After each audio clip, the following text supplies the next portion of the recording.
Module 7 is a detailed study of Indian writing in English. So first one is first 20 poems from Geetanjali by Rabindranath Tagore. The subtitle is Song Offering.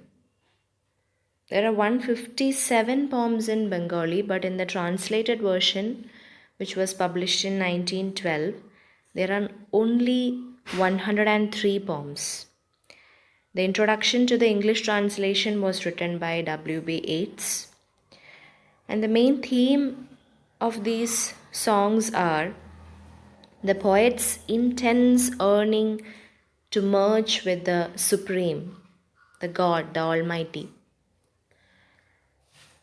I have posted 4 videos with a detailed discussion on the first 20 poems from Geetanjali. You can check that out. The next topic is The Trance of Waiting by Sri Aurobindo. Sorry guys, it was really sorry to say that I have no notes and resources based on this topic. If anyone gets any idea or notes about this topic, please type it in the comment section so that I also will be able to know what it is all about. Thank you.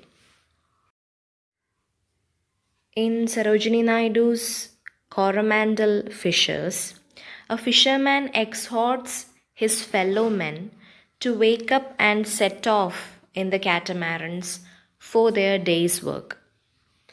The fishermen's love for the sea and the nobility of their profession is highlighted in this work. Though the poem is written for the fishermen, it metaphorically focuses on the Indian people. The poetess urges the people to hasten their struggle for independence. I have posted one video on the whole poem, Coromandel Fishers. You can check it out. Kamalada's My Grandmother's House is a reminiscence of the poetess' grandmother and their ancestral home at Malabar in Kerala. She remembers her old grandmother's love for her. When her grandmother died, even the house seemed to share her grief. It is a place where she had passed some of the happiest days of her life. With the death of her grandmother, the house withdrew into silence. The house soon became desolate and snakes crawled among books. The next poem is The Freaks.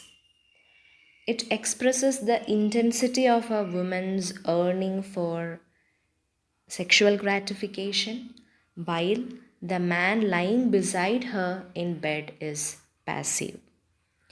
In this poem, she brings in some bizarre images from nature. So, based on the first poem, My Grandmother's House, the theme of nostalgia, recollection can be asked. And from the freaks, maybe the openness in the writing style of Kamala Das, the way of her language, that kind of questions can be asked. Background Casually by Nazim Ezekiel is a poetic autobiography. It portrays a poet's uneasy relationship with India, his home. He, however, affirms that his roots lie very deep in India. In the poem, he depicts his failures and achievements. He recounts some of the experiences of his life from his boyhood onwards. He talks about a Roman Catholic school where he studied and where he was very shabbily and callously treated by other boys, including Christians, Muslims, and Hindus. In the poem, he refers to himself as a mugging Jew among the wolves. The poem A River by A.K. Ramanujan contains accounts of how every summer Vaigai, a river flowing through Madurai, is reduced to a narrow stream and how soon after it is flooded with the water of the rains. In this poem, the poet has compared and contrasted the attitudes of the old poets and those of the new poets to human suffering. The next poem is The Striders. A strider is a small water insect, which is a New England name for it. The insect may be small, but the poet explains it from a different angle. In the first stanza of the poem, he gave the idea about its physical appearance. Later, he describes the water bug as a bubble dye, which made it dynamic but not static.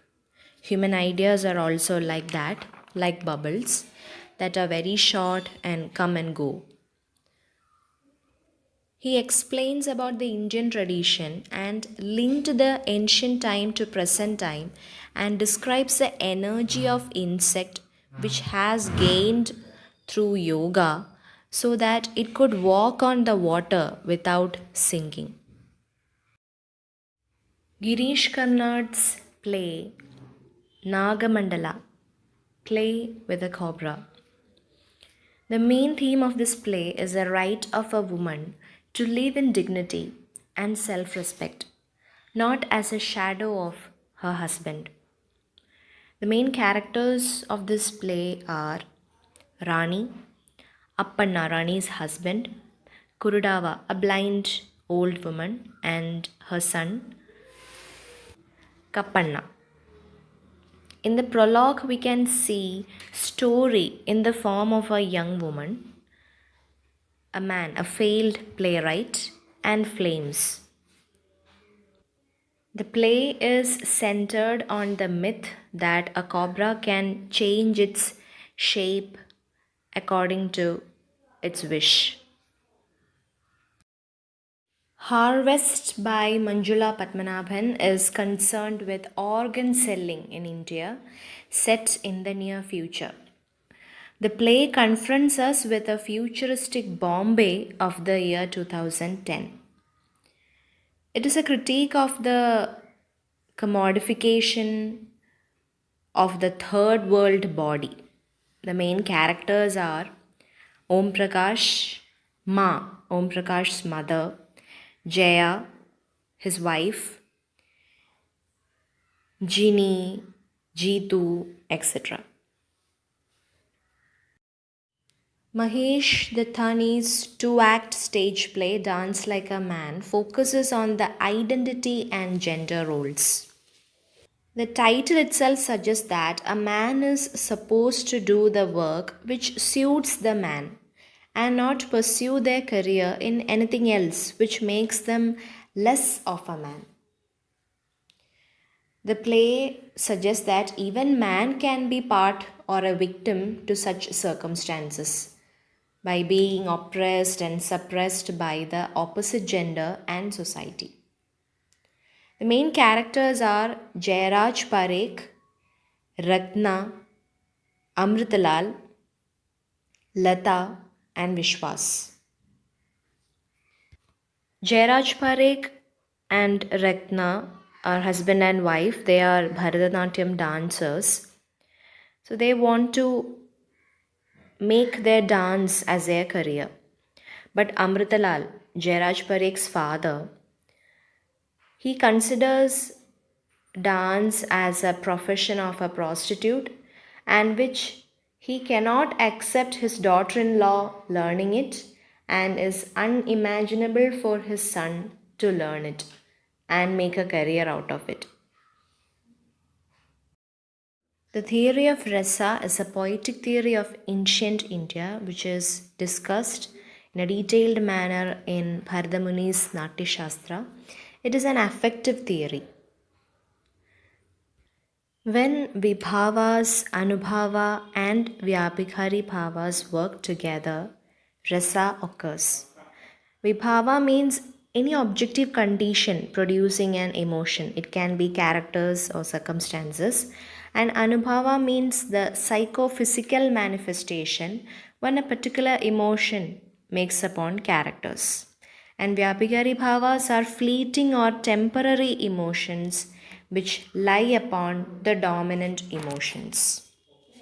Then there is sthai bhavas. Sthai bhavas are excited using appropriate vibhavas, anubhavas, and vyabhikari bhavas.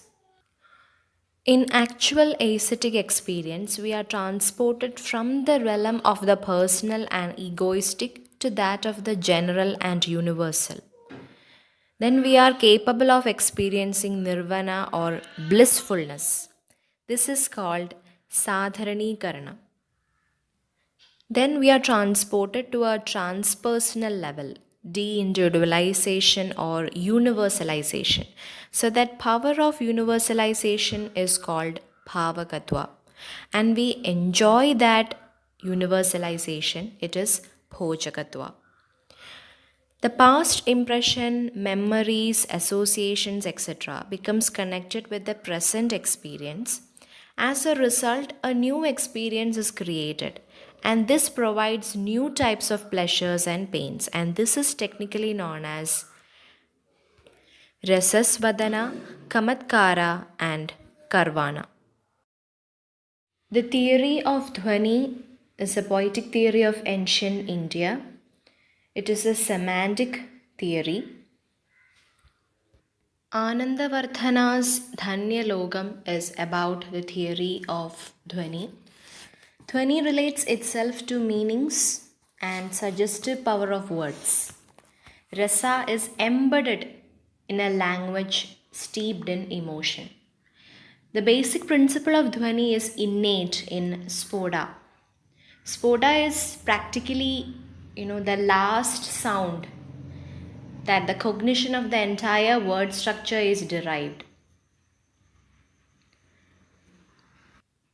Words have at least two meanings, one literal meaning, the other suggested meaning, which is described as dhwani or the meaning that echoes. The literal meaning of spota is burst out or the energy released when something is broken. So dhwani has three aspects. Abhida, that is a literal meaning of expression.